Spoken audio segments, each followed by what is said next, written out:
नमस्कार दोस्तों, धर्म रहस्य चैनल में आप सभी का एक बार फिर से स्वागत है। पिछली बार शिवरात्रि पर मैंने एक साधना आप सबके लिए उपलब्ध करवाई थी, जिसका नाम था चंद्रशिखा यक्षिणी साधना। इस साधना से संबंधित एक अनुभव हमें प्राप्त हुआ है। भेजने वाले साधक ने इसे अनुभव किया है और कहानी शैली में लिखकर भेजा है। आइए पढ़ते हैं इनके ईमेल पत्र को और जानते हैं इस अनुभव के विषय में। नमस्कार गुरुजी। यद्यपि यह कहानी मेरे बड़े भाई की है, किंतु इसे मैंने कहानी कला शैली में लिखकर भेजा है, ताकि दर्शकों को सुनने में भी और आपको वीडियो बनाने में भी आसानी हो। तो श्री गणेश करके मैं अपनी इस अनुभव कथा पर आता हूँ। चंद्रशिखा यक्षिणी की सिद्धि। 21 दिनों की तांत्रिक परीक्षा। वाराणसी की गलियों में रहने वाले रमेश कुमार एक साधारण स्कूल टीचर, जिनकी उम्र करीब 28 वर्ष थी, जीवन में कुछ विशेष नहीं था।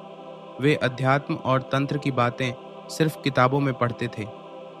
लेकिन शिवरात्रि 2025 की रात जब उन्होंने YouTube पर धर्म रहस्य चैनल से चंद्रशिखा यक्षिणी सिद्ध साधना विधि खरीदी, तो उन्हें क्या पता था कि उनका जीवन 21 दिनों में उलट पुलट होने वाला है।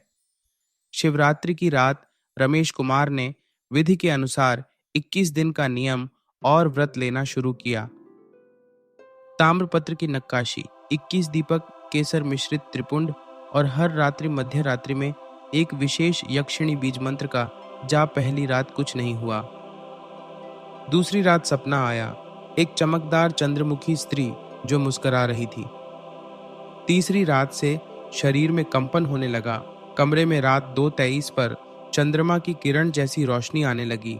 काम वासना की परीक्षा। चंद्रशिखा की पहली लीला। सातवीं रात रमेश ने ध्यान में प्रवेश किया तो एक रहस्यमयी स्त्री उनके पास आई। अद्भुत सौंदर्य, सुगंधित शरीर और चंद्र ज्योत्सना से स्नात वस्त्र। उसने कहा, क्या तू अपनी वासना पर नियंत्रण कर सकता है, या तू मुझे चाहता है जैसे एक पुरुष एक स्त्री को चाहता है? रमेश का मन डगमगाया, पर मंत्रों की गूंज ने उसे खींच लिया। उसने आंखें मूंदी और कहा, मैं तुम्हारा साधक बनना चाहता हूं, स्वामी नहीं। स्त्री मंद हंसी हंसी और बोली, तू पहली परीक्षा में सफल हुआ, आगे की राह और कठिन है। भूतों का प्रथम साक्षात्कार। 10वीं रात की बात है। रमेश जब चौकी पर बैठकर जाप कर रहे थे, तभी कमरे की बत्तियां फड़फड़ाने लगीं।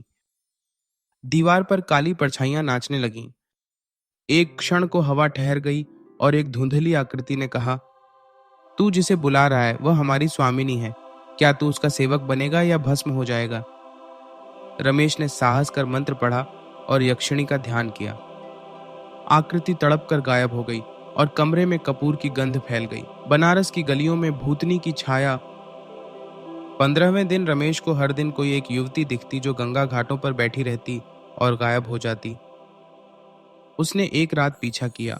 वह दशाश्वमेध घाट से सीधे मणिकर्णिका तक गई और वहीं रुक गई। रमेश जैसे ही पास गया, वह बोली, मैं थी वो जो तीसरी रात आई थी।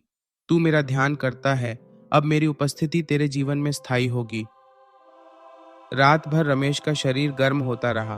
कभी सुगंध आती, कभी ठंडी हवा। वह समझ गया, यह कोई आत्मा या सामान्य महिला नहीं थी। यह चंद्रशिखा की परछाई थी, उसकी परीक्षा, उसकी प्रेमिका और उसकी छाया। रमेश को सपनों में अब ताम्रलिप्त ग्रंथ दिखने लगे, जिनमें भूतनी संवाद साधना, कामक्षरण रक्षा मंत्र और दिव्य स्पर्श सिद्धि जैसी रहस्यमयी साधनाओं का वर्णन था। रोज उसकी आंखें लाल होती, लेकिन ऊर्जा दोगुनी। और अब वह आगे बढ़ने को तैयार था, 21वें दिन की अंतिम सिद्धि के लिए। मेष कुमार, बनारस का एक सामान्य अध्यापक, अब साधारण नहीं रहा। चंद्रशिखा यक्षिणी की 21 दिन की साधना में उसने आधी यात्रा पूरी कर ली थी। वह अब भूतों को देख सकता था, इच्छाओं को नियंत्रित कर चुका था और यक्षिणी की छाया से प्रेम करने लगा था। अब अंतिम सप्ताह में प्रवेश करते ही साधना की गति और रहस्य दोनों तीव्र होने लगे। आत्मा का प्रवेश। 16वीं रात्रि। इस रात रमेश ने देखा, उसकी छाती पर नीली चांदनी सी ऊर्जा समा रही है। वह कांपने लगा, आंखें बंद थीं और तभी एक मंत्र उसके कानों में गूंजा, साधक, अब मैं तुझ में प्रविष्ट हो रही हूं, तुझ में मेरा अंश जागेगा। रात भर रमेश ने अजीब सपने देखे, जहां वो किसी और युग में था। हाथ में त्रिशूल, शरीर पर भस्म, और उसके पास बैठी थी एक देवी जैसी स्त्री, चंद्रशिखा। सुबह उठते ही उसने पाया उसकी आवाज में गहराई थी और उसकी छाया दो हो गई थी। प्रेम की अंतिम परीक्षा। 58वीं रात्रि। रात्रि के मध्य जब रमेश ध्यानस्थ हुआ, चंद्रशिखा प्रकट हुई, इस बार पूरे यक्षिणी रूप में। 16 कलाओं से युक्त, चंद्र की मणियों से सजी देह और आंखों में हजारों वर्षों की पीड़ा। उसने कहा, आज तू मेरी अंतिम परीक्षा देगा प्रेम की। तू मुझे एक स्त्री की तरह चाहता है या आत्मा की तरह स्वीकार करेगा? रमेश ने धीरे से उसके चरणों में सिर रख दिया और बोला, तू मेरी आराध्या है। तेरा प्रेम मेरी आत्मा से जुड़ा है, देह से नहीं। चंद्रशिखा मुस्कुराई और एक ताम्रमाला उसके गले में डाल दी। अब तू मेरा आधा है, आधा तांत्रिक, आधा यक्षिणी। तांत्रिक रूपांतरण, 20वीं ओर रात्रि। अब रमेश के शरीर में बदलाव स्पष्ट दिखने लगे। उसके मस्तक पर चंद्र रेखा सी चमकने लगी और उसके हाथों की रेखाएं मंत्रवत आकृतियों में बदल गईं। उसने एक पुराने तांत्रिक को स्वप्न में देखा, जिसने कहा, तू अब सिद्ध है, लेकिन अंतिम रात्रि तुझे रात्रि की देवी के गर्भगृह में प्रवेश करना होगा। वहां तुझे भूतों, इच्छाओं और माया से लड़ना होगा। तभी तुझे पूर्ण सिद्ध चंद्रशिखा का साक्षात रूप और तांत्रिक विवाह का वरदान मिलेगा। रमेश ने मणिकर्णिका घाट के पास वह स्थान चुना जहां 3 दिशाएं मिलती थीं। उत्तर में श्मशान, पश्चिम में मंदिर और पूर्व में पीपल। वहां उसने एक त्रिकोण आकृति बनाई, दिए जलाए और अंतिम बार बीज मंत्र का जाप किया। आधी रात को पूरा आकाश नीला हो गया, हवा रुक गई और एक शक्तिशाली आकृति प्रकट हुई, पूर्ण रूप में चंद्रशिखा यक्षिणी। उसने कहा, साधक रमेश, तू अब मेरा हो चुका है। यह अंतिम रात्रि मेरी है, तेरे मन, आत्मा और प्रेम पर अधिकार की।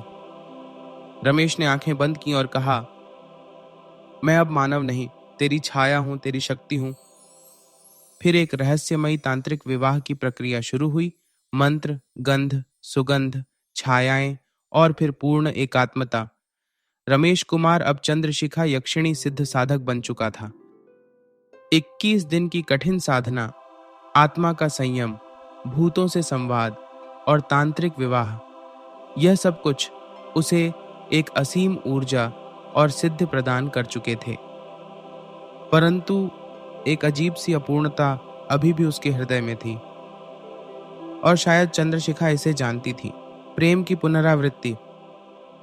साधना पूर्ण करके जब रमेश घाट से लौटा तो घर के पास की एक खाली बिल्डिंग में एक नया किराएदार परिवार आया था। उनके साथ एक लड़की थी, श्रुति, लगभग 26 वर्ष की, शांत, सुंदर और आकर्षक। पहली ही नजर में रमेश को लगा, मैं इस स्त्री को जानता हूं, पर कहां से? श्रुति ने मुस्कुराते हुए नमस्ते किया। उसकी मुस्कान वैसी ही थी जैसी चंद्रशिखा की छाया हुआ करती थी। कुछ दिनों में दोनों की बातचीत शुरू हो गई। रमेश ने ध्यान दिया, श्रुति की पसंद, उसकी बातें, उसकी आंखों की भाषा, सब वैसी ही थी जैसी चंद्रशिखा दिखाया करती थी। साधना का प्रभाव या प्रेम का चमत्कार? श्रुति ने एक दिन कहा, जब से मैं यहां आई हूं, मुझे ऐसा लगता है जैसे कोई शक्ति मुझे यहां खींच लाई और तुम कुछ छिपा रहे हो। रमेश चुप रहा। पर अब रोज दोनों की मुलाकातें होने लगी। चाय की दुकान पर साथ बैठना, घाट तक टहलना और गंगा आरती देखना। शायद यह चंद्रशिखा का वरदान था, एक प्रेमिका जो सांसों के साथ हो, छाया की तरह नहीं। व्यवसाय का चमत्कार। रमेश पहले एक छोटी सी पूजा सामग्री की दुकान चलाता था। साधना के बाद लोग उसकी दुकान पर खींचे चले आते। जो पहले 500 रुपए भी मुश्किल से निकलते थे, अब दिन का 5,000 6,000 आमदनी होने लगी। ग्राहकों का कहना था, इस दुकान की चीजों में कुछ शक्ति है, अगर यहां से अगरबत्ती या दीपक लें तो काम बन जाता है। रमेश मुस्कुरा देता। उसे पता था यह सब चंद्रशिखा की कृपा थी। रात की सच्चाई। श्रुति से बात करते हुए एक रात रमेश ने पूछ ही लिया, क्या तुम रात में सपने देखती हो? श्रुति बोली, हाँ, एक महिला आती है चंद्रमुखी, जो कहती है, तू रमेश का साथ कभी मत छोड़ना, वो अब तुझसे बंध चुका है। रमेश की आंखों में आंसू आ गए। अब वह समझ गया, श्रुति में चंद्रशिखा ने प्रवेश नहीं किया था, पर उसे भेजा जरूर था। यह प्रेम सिर्फ सांसारिक नहीं था, साधना की परिणति था। रमेश अब एक सिद्ध साधक, एक प्रेमी और एक सफल व्यापारी था। लेकिन अब वह जानता था, सिद्धियां हमेशा साथ नहीं रहती। श्रुति को पाना एक वरदान था, पर उसे बचाकर रखना एक और आगामी परीक्षा होगी। चंद्रशिखा अब उसकी आराध्या नहीं, उसके जीवन की छाया बन चुकी थी, और उसकी आंखें कह रही थीं, साधना पूर्ण नहीं होती, वह बस रूप बदलती है। गुरुजी, यह थी अब तक की उस व्यक्ति की सच्ची कहानी। आगे जीवन में क्या घटित होगा मैं नहीं जानता, लेकिन जो भी होगा अनुभव के रूप में आपको अवश्य भेजूंगा। आपके द्वारा दी गई है साधना उसके जीवन को बदल चुकी है, जिसका धन्यवाद इस कथा के रूप में वह भेज भी रहा है। गुरुजी, आपके चरण वंदन करते हुए इस कथा को अभी के लिए समाप्त करता हूँ। आप इसी प्रकार धर्म रहस्य यूट्यूब चैनल के माध्यम से सबका मार्गदर्शन करते रहें। जय मां शक्ति। चंद्रशिखा यक्षिणी साधना मैंने इंस्टा मोजो पर उपलब्ध करवा रखी है। आप लोग भी यह साधना करना चाहे तो कर सकते हैं, और आपको विशेष शुभकामनाएं। चंद्रशिखा यक्षिणी इसी प्रकार आपके लिए कल्याण में बनी रहे। अगर आज का वीडियो आप लोगों को पसंद आया है तो चैनल को लाइक, शेयर और सब्सक्राइब जरूर करें। आप सभी का दिन मंगलमय हो। जय मां पराशक्ति।